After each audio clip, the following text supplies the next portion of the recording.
Have you ever stopped to think about how many nights of sleep you've lost, not because of something that actually happened, but because of the movie your mind made up? Insecurity has this power. It creates invisible torments that, nevertheless, weigh like stones on our chest. It's as if we dwell more on what could go wrong than on what's actually right before our eyes. And in this game, we end up handing over worries that often will never materialize. Seneca, one of the great figures of Stoicism, once warned, "We suffer more in imagination than in reality." And if we stop and think, this is exactly what happens when we allow ourselves to be dominated by fear of the future or the painful memory of the past. But what if it were possible to turn this switch?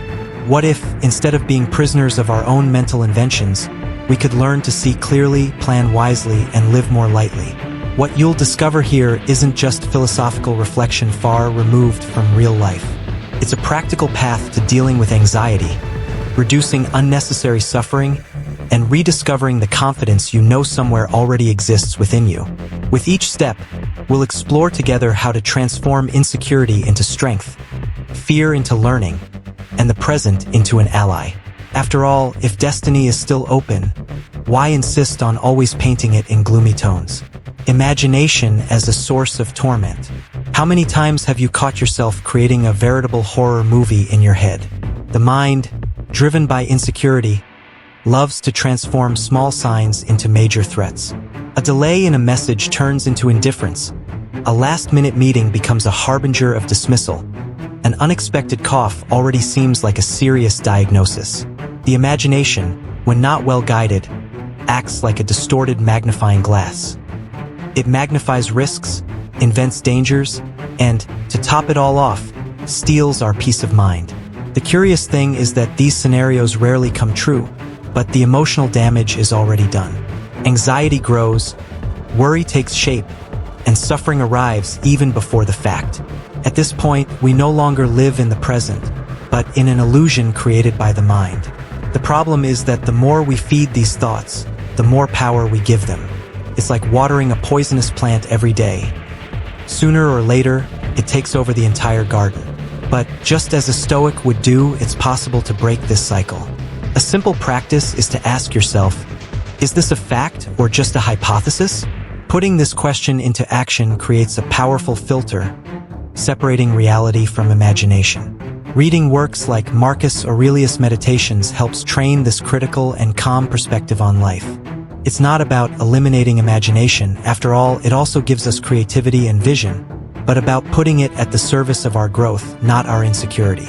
The mind can be an enemy or an ally. It's up to us to choose its role.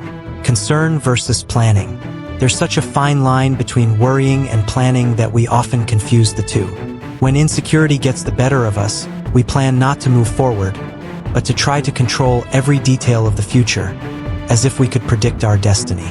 But this absolute control is an illusion. Worry paralyzes while true planning liberates. Consider the difference. When you plan, you map out possible routes and move forward. When you worry, you just spin in circles inside your own mind. The result? Anxiety, suffering, and a constant feeling of helplessness. It's like trying to row without moving forward. It's tiring, exhausting, and leads nowhere. The secret lies in adopting a practical approach. Planning means acting on what's within reach in the present, not getting lost in hypotheticals. Imagine someone who dreams of changing careers. Worrying would mean thinking about every possible disaster, failure, criticism, lack of money. Planning, on the other hand, involves building a financial reserve, updating your resume, taking courses, and talking to professionals in the field. Worrying only drains energy. Planning builds paths. A good tip is to set aside 10 minutes a day to write, what is a real problem and what is just imagination? This simple exercise helps distinguish what deserves action from what just deserves to be discarded. In the end, it's not the future that torments us, but the excessive thoughts we allow to grow without discipline. The future as an invention of the mind. The future is a fascinating and also dangerous creation of our imagination.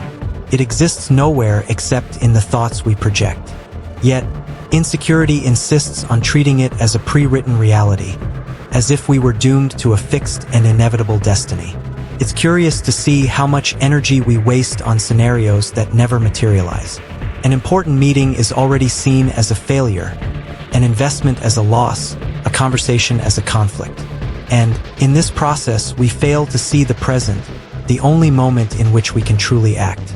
It's like living in a movie whose premiere never arrives, but which already steals tears, sweat, and sleepless nights. Stoic philosophy reminds us that the future is not a sentence, but merely a hypothesis. Marcus Aurelius said, "Never let the future disturb you. You will encounter it, if you must face it, with the same weapons of reason that you use today against the present." This insight liberates us, because it invites us to exchange anxiety for confidence. Instead of wasting time trying to guess every curve in the road, we can focus on strengthening our mind and body to walk steadily. Want a simple practice? When you feel worry rising, bring your attention to something immediate. Organize your desk, take a short walk, breathe deeply for 2 minutes. These small acts anchor the mind in the present and remind us that the future, after all, is not an enemy. It is merely a possibility, and it is the present that gives it shape. Most anxieties are unfounded. If we stop and think about it, we'll see that most of our anxiety has no basis in reality. Research shows that over 80% of daily worries never come to pass, and of those that do, most are less serious than we imagined. Yet, insecurity insists on creating catastrophes within our minds. It's as if there were an internal film director specialized in creating dramas that never make it to the screen. And we, without realizing it, act out these scripts as protagonists of non-existent tragedies. This consumes energy, erodes our health, and robs us of the joy of living in the present. The imagination, when uncontrolled, is a tireless factory of fears. But there's good news. It's possible to train your mind to identify when anxiety is fabricated. A helpful exercise is to record your worries in a notebook. Write down what you fear today and come back to it a week later. You'll be surprised how many of these monsters never made it onto paper. This simple habit dismantles the illusion and shows that much of suffering is self-created. Another way is to practice gradual exposure. If you fear public speaking, start in small groups. If you fear change, take small steps. The goal isn't to eliminate all anxiety, but to prevent it from dictating the pace of your life. When we discover that most fears were just smoke and mirrors, insecurity fades, and confidence begins to blossom naturally. The weight of the past and the future. Unlike animals, who live entirely in the present, we carry a heavy burden. The pain of the past and anxiety about the future. Insecurity keeps us trapped between two shadows. Memories of past mistakes or disappointments become invisible chains, while projections of what has yet to happen take the form of threatening clouds. The result is a life divided between regrets and fears, forgetting that the only moment we can truly shape is now. The present hides behind the fog of worries, and we end up wasting precious time, energy, and even health, worrying about what no longer exists and what has not yet arrived. This is where Stoicism offers a practical guide. Accepting that the past cannot be changed, and that the future will only be real when it becomes present. A simple exercise is daily reflection. Identify 3 things that happen today that depend on you and devote your full attention to them. This reduces mental wandering and strengthens resilience. Another practice is guided meditation, focusing on your breath and body, anchoring your attention in the present. When we realize that the heaviness we feel is often a projection of our own insecurity, we begin to see that the present is rich in opportunities, learning, and opportunities to act wisely. This way, we begin to carry less of the burden of the past, and anxiety about the future loses some of its power over us. Examples that illustrate the distortion of the mind.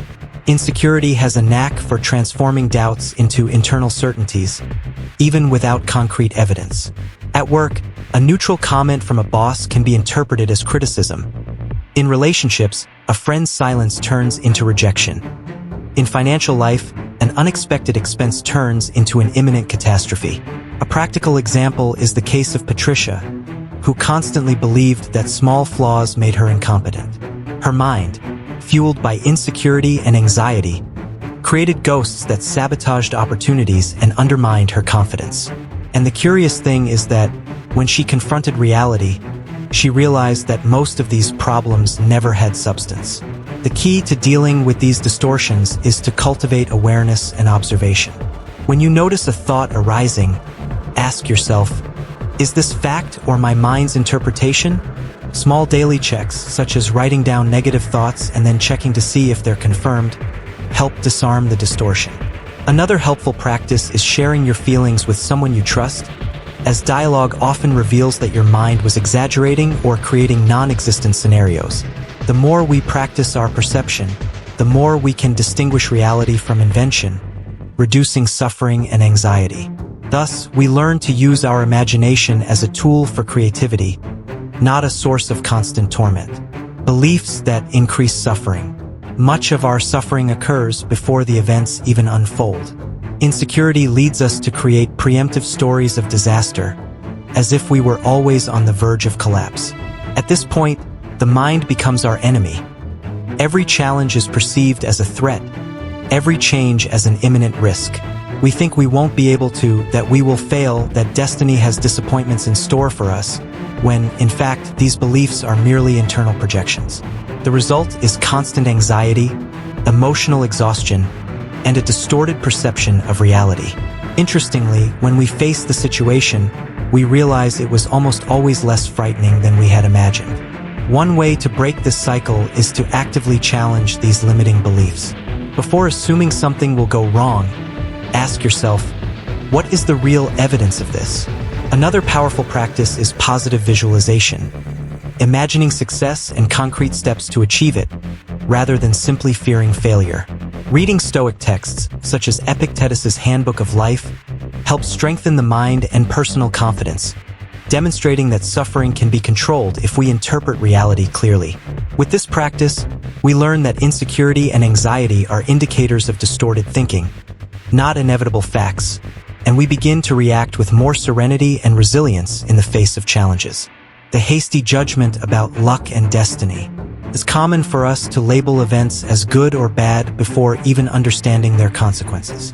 Insecurity makes us believe that every unexpected event is a sign of failure or threat, ignoring that our destiny is still open. A financial problem can reveal itself as a learning opportunity, a layoff, a path to something better.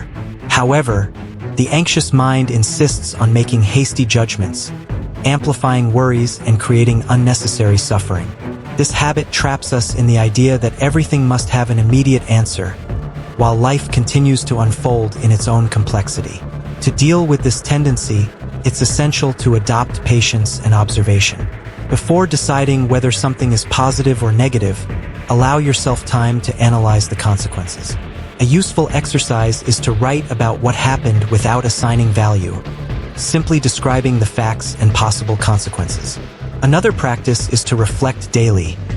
What can't I control here? What can I do? This simple question helps separate wasted energy from constructive actions. Over time, we learn that destiny is not a definitive sentence, but a series of interconnected choices and events, and that insecurity only weakens when we stop judging prematurely. The harmful effects of worry. Constant worry isn't just a mental burden. It also takes its toll on the body. Insecurity creates cycles of anxiety that affect sleep, increase muscle tension, alter blood pressure, and impair immunity. It's like carrying a backpack full of invisible stones. The effort is continuous, and your health suffers in silence. Each anxious thought triggers stress hormones, which, if repeated frequently, generate fatigue, irritability, and even physical illness. Suffering multiplies not because of what happened, but because of what the mind insists on projecting. Combating these effects requires practice and discipline, but it is possible. Regular physical activity, meditation, deep breathing, and mindful pauses significantly reduce the impact of worry. Furthermore, the simple habit of writing down your thoughts and differentiating between real and imaginary problems helps clear your mind. Books like Dale Carnegie's How to Stop Worrying and Start Living offer practical strategies for dealing with everyday anxieties. The more we strengthen our minds and cultivate presence, the more insecurity fades, and our bodies and health gain space to recover and thrive. The antidote: focus on the present. The true remedy for insecurity lies in the present. When we focus our attention on what we can do now, we stop entertaining imaginary scenarios that cause anxiety and suffering. The present is the only moment we have real control over, while the past and future are the realm of hypotheses and projections. Practicing mindfulness, even in simple tasks, like tidying the table, cooking, or walking, helps ground the mind, reducing worry and strengthening inner confidence. Every small, conscious gesture becomes an act of power over one's own life. Furthermore, strengthening the mind requires discipline and consistency. Breathing exercises, guided meditation, and daily stoic reflection are tools for distinguishing reality from imagination. When we identify anxious thoughts, we can question them, reorganizing priorities and focusing on what truly matters. The habit of celebrating small daily achievements also reinforces the perception that we are making progress, even in the face of uncertainty. Gradually, we realize that the insecurity, once overwhelming, becomes manageable, and a present, full and conscious life begins to occupy the space previously occupied by fear and suffering. Reflecting on insecurity shows us that much of our suffering stems from the mind, not from reality. How many times have you allowed yourself to suffer over something that ultimately never happened? And how many times have you held back from taking action out of fear of what might go wrong? The invitation here is simple. Return to the present, strengthen your mind, and practice discernment between what is real and what is a figment of your imagination. Each small, conscious step, a planned action, a deep breath, a questioned thought, is a victory over anxiety and worry. Ask yourself, how can I act today to reduce my suffering? What mental phantoms can I disarm now so that confidence can take their place? Reflect on recent situations in which the mind created problems that never existed. You'll see that practicing the present transforms insecurity into opportunity, fear into learning, and suffering into growth. To continue this journey of personal empowerment, subscribe to the channel and turn on notifications so you don't miss content that helps transform your mind and live with greater tranquility, presence, and clarity in life.